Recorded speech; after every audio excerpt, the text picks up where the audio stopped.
Алладан кейінгі шеберім, жан әке жан жүрегім.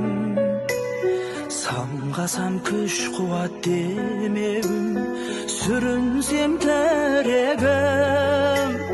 Қалдырмас аязға ызғарға, алыбым асқар тауым. Жан әке қасымда сіз барда, арайлы әр таңым. Әр қашанда бейік көретін мен басқадан. Менің әкем,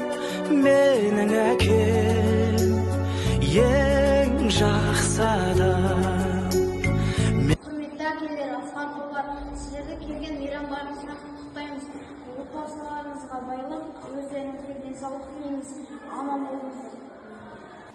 Әкеші, мен сізді жақсы көремін. Осы челленджді келесі топқа жолдаймыз.